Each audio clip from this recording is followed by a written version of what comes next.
Okay. There's also an interesting hadith here in the book of al-Kafi, in which the Imam ﷺ was asked about a person, his entire body part disintegrating, decomposing. How is Allah going to bring him back to life?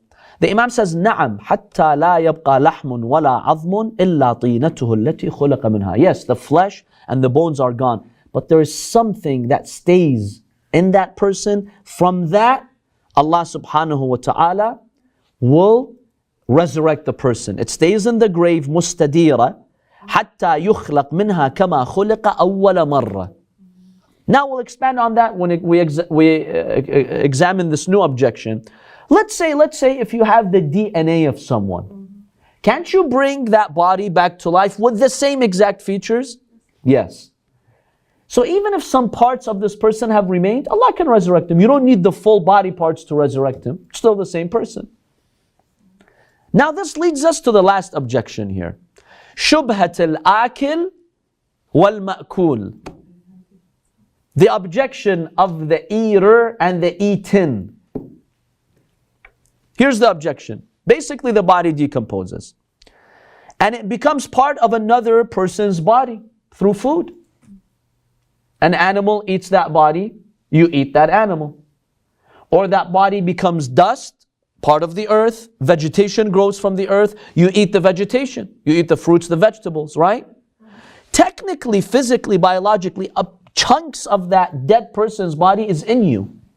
Yeah, it has transformed through chemical transformations, but it's there. Imagine if a person is buried here in their grave, then a century later a tree is planted here, an orange tree, and you eat those oranges. And the orange tree is sucking up nutrients from that soil. So part of the body of that person has transformed into the fruits, and you eat that fruit. Or people sometimes, when they decompose and become part of the earth, they become gases that you actually breathe. Okay, now here's the logical question, the philosophical dilemma. When Allah resurrects these body parts, to which body do they go back to?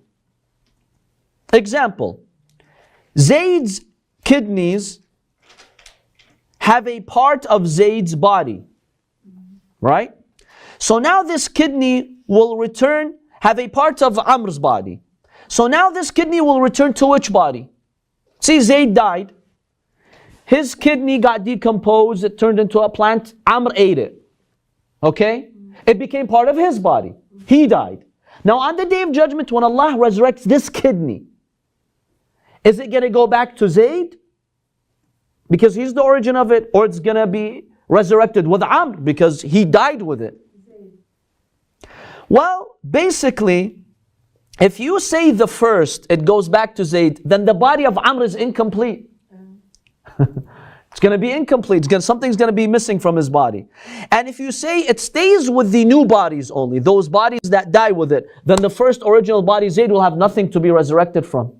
Because all of his body parts got scattered in others' bodies, and they're going to be resurrected with it. What's left for him to be resurrected from? This is the shubha of Akil and Ma'kūl, the eater and the eaten. By the way, this is an ancient objection that Plato even discussed. So it has been, discussed for a long time in history. There's even another factor that complicates this. Imagine one of these two, Zayd and Amr. One is a believer and the other is a disbeliever, kafir. So now this kidney, is it going to be rewarded because it belonged to the original Zayd? Or it's going to be punished because it became part of Amr's body and God will punish him for his sins? So that one kidney, what's going to happen to it?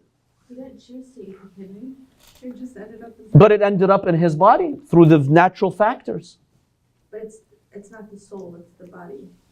I'll give you another example. Let's clarify this. I know this is going to be graphic, but just to get the idea across. Let's say there's a cannibalistic village. Zayd is a believer, he dies. Amr is a cannibal, evil man, he eats him. He literally eats him. There are people who eat people. Even till today, some jungles of the earth, some people do that. Okay, so now here's the dilemma. Amr, he ate the body of the good Zayd.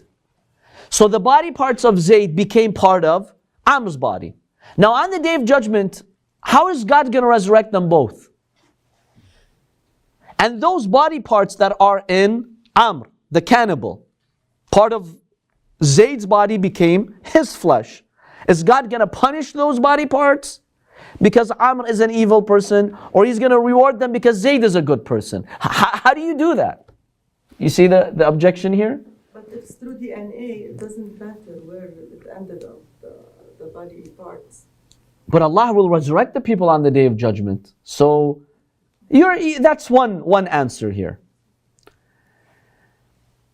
It seems that the question of Ibrahim alayhi salam, when he asked, "Oh Allah, show me how do you resurrect the death," was about this fundamental point. See, Ibrahim, it's very clear Allah will resurrect you. But in his mind, basically he was probably thinking, because we know from the answer in the Quran, that when people die and they became part of the wild animals, and how is God going to decipher all of that and bring them back to life? It seems this was the question on his mind. So he asked Allah, "Oh Allah, show me, how do you resurrect the dead?" Allah told him, "Go get 4 birds, kill them, slaughter them. Once you've slaughtered them, basically cut them into pieces and mix their flesh together. Mix them. You know, you could easily mix meat together, right? Like crush it and mix it together. And then take one chunk, 4, divide it into 4 parts, put each part on a mountain, then call them onto you. I'll resurrect them, they'll be coming flying into you, towards you." Ibrahim saw how Allah was able to decipher all of that. Even though he mixed them all up, but Allah deciphered all of that. It seems this was the question on his mind. So now let's answer it. One answer is an answer supported by hadith, but some scholars say the hadith is either weak or it's not supported by modern science. Before you continue, was that a Qur'anic ayah? Yes. Yes. Ibrahim, he says, "Oh Allah, أرني كيف تحيي الموتى." Show me, how do you revive the dead? قال أولم تؤمن? Allah told him, "Why, you don't believe?" He said, "No. ولكن ليطمئن قلبي." I just want to have certainty. Allah says, "Okay, I'll show you." So go get those 4 birds and then basically make them into 4 parts, put them on 4 different mountains or hills and call them onto you. Yes. Surah Al-Baqarah verse 260.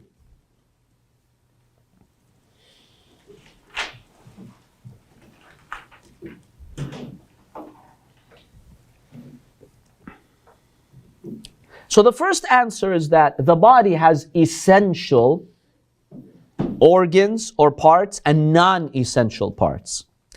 As for the essential parts, they never change. And they can easily be retrieved. And they never become a part of another person's body. So on the Day of Judgment, the body grows at resurrection from these essential parts, and then the soul attaches to the body. So it's the same person, really. There's a hadith that supports this view. This hadith is from al-Imam, al-Sadiq alayhi salam. The Imam alayhi salam basically stated this hadith that I just read to you. The Imam says, yes, تبقى في القبر مستديرة حتى يخلق منها كما خلق أول مرة. The Imam says there's something that stays in the grave. مستديرة, it's circular. One hadith calls it a duwaira, a small circle. What exactly it is, we don't know. Is it a DNA cell? Is it something else? It's not really known.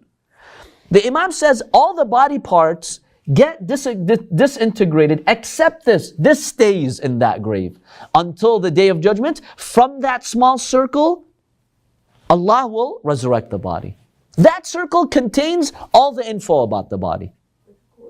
Like a code or DNA strand or something.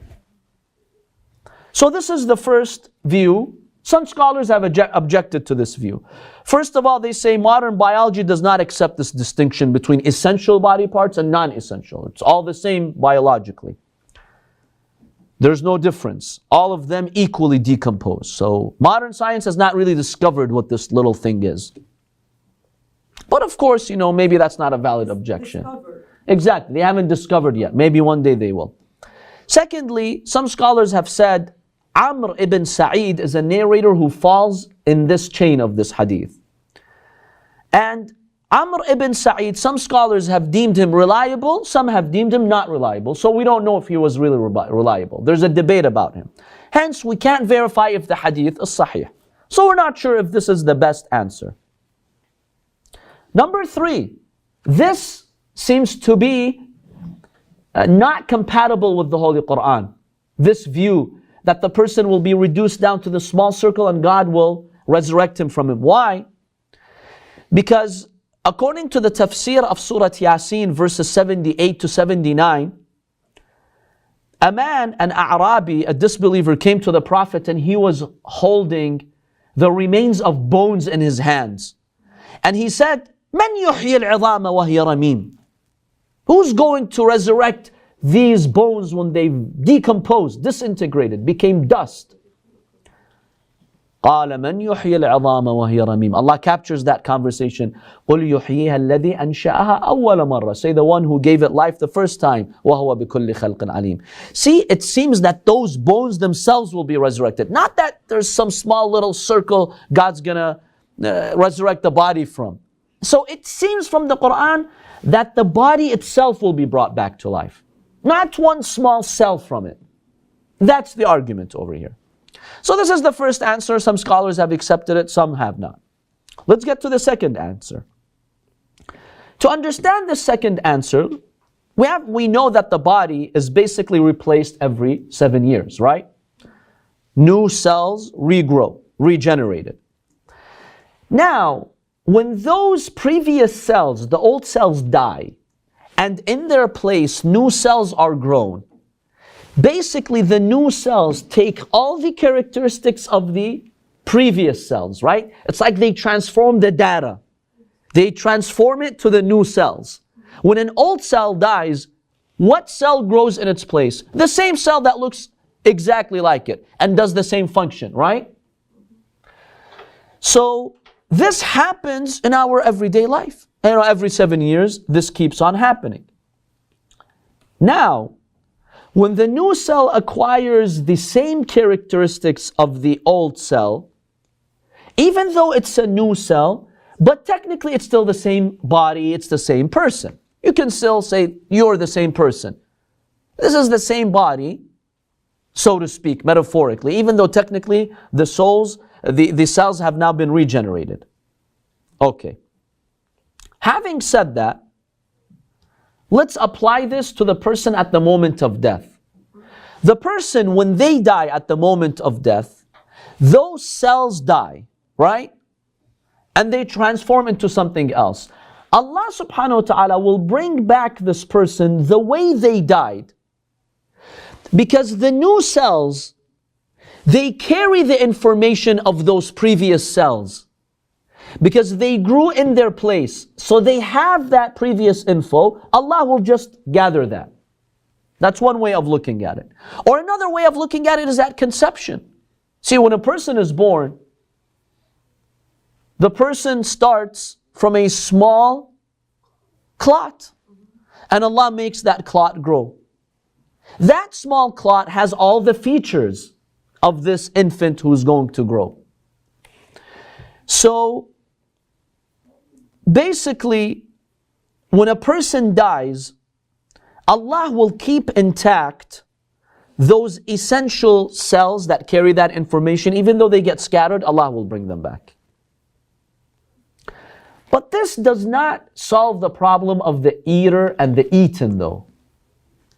The argument is these same cells became a part of another person's body. How do you solve that? So here's the real answer. When we say a person, Zayd, has body parts from Amr, it doesn't mean that all of Amr's body parts are in Zayd. Small pieces of it, right? When a person is, let's say, 150 pounds, their weight is 150 pounds, they might have 1 gram of this person, 1 gram of this person, 1 gram of that person, 2 grams of this person, probably. But it's not like the person has 20 pounds of someone, and it's impossible. It's impossible for your flesh to fully grow from a single individual. So you have all these scattered parts from, let's say, hundreds of people. Okay, fine, no problem. On the day of judgment, when Allah resurrects you, if you died at 160 pounds, Allah will resurrect you at 80 pounds. Your body size decreases. Allah takes all that excess that you've gathered and accumulated from other people, and Allah sends them back to their original bodies. So what happens is you might lose some weight on the day of judgment. And maybe some hadiths support that. Some people will be happy to lose weight. But believe me, on the day of judgment, that's the last thing on your mind. The Quran says you look at people, they're like drunk from the adhab, from the punishment of the day. So this is the answer. All those extra body parts that belong to other people, Allah will send them back to those people. Yes, that will decrease the size of your body, but so what? You know, is there any logical problem with that? You were saying, like, say 100 different grams, which I know is not significant. Say it's more than that. Then these people kind of become like, they'll become smaller and smaller. But then if overcome your, like, what you have. If it's so many different people inside of you, then you become less. See, if you look at it naturally, there are small parts of the dead in us. It's not that significant. Because if you gather, if you count the ratio of the decomposed bodies compared to the vast earth and its resources, the depth, the crust, the rain, the nutrients, right? The solar nutrients that every day are created, it's really a small proportion. It is there, it is definitely there, but it's not that significant. I mean, there's no way to really like estimate it, but it's very small. So it's, unless a person from day one feeds only on people. But even then, even with cannibalism, even if you have this cannibal who eats a full body, see, most of the body is digested through. It's not like it stays in your flesh. When you eat meat, how much of it does it become your flesh by eating it one time? A small portion. So it's impossible to have a full body in your body. You may have small parts of it in your flesh. And that can be deciphered. Allah can put it back to its original source without really making your body completely incomplete. No, it's still a functional body. It can be reduced in size, sure. And remember, Sayyidina, that what you ate has to stay in your body for all your life, right? Because you're talking about the day you died. Right, it has to stay in your flesh for all of your life, sure. Otherwise, it's out. Exactly. So some small chunks do stay in the body, some very small parts. And those small parts don't really represent it, don't pose a challenge. They can be taken back to their original bodies. And okay, your body is going to be missing a few cells here and there. Okay, big deal, you know. It's not going to make you dysfunctional. And Allah can resurrect you with a smaller, thinner body. And then from that body, Allah can add more weight to you. Does that mean that your body was not resurrected? No, it's still resurrected. Imam Ali ibn Abi Talib beautifully in Nahjul Balagha, sermon 83, he says this. He says, حَتَّى إِذَا تَصَرَّمَتِ الْأُمُورِ, when the matter comes close on the day of judgment, وَتَقَضَّتِ الدُّهُورِ, and the world dies, وَأَزِفَ النُّشُورِ, and the resurrection draws near, أَخْرَجَهُم مِّن ضَرَائِحِ الْقُبُورِ, Allah takes the people out from the corners of their graves, وَأَوْكَارِ الطُّيُورِ, and the nests of birds, وَأَوْجِرَةِ السِّبَاعِ, and the dens of beasts, وَمَطَارِحِ الْمَهَالِكِ, and the centers of death. They hasten towards the command of Allah. So Imam Ali is recognizing that there are body parts, maybe in bird nests, in the dens of beasts, right? But Allah will bring them back. So beautiful sermon by Imam Ali ibn Abi Talib alayhi salam. So to summarize this last objection of the eater and the eaten, it's not really conceptually possible for a person's body to be fully formed from other bodies. There are bits and pieces. Those bits and pieces can be taken from your body and they go back to their original sources without, making your body dysfunctional. No. Your body might shed some weight, but it will still be functional. And so all the body parts go back to their original bodies. There's no logical problem here. Do you find this answer satisfactory or no? Yes. Any objections to this answer? So that's how we resolve Shubhat al-Ākil wal-Makool. But Sayyid, it makes us think of the like organ donation. Yeah, okay, what about organ donation? Like if you donate an organ or something, it's gonna be. If you donate an organ to a person, the original body is the owner of that organ.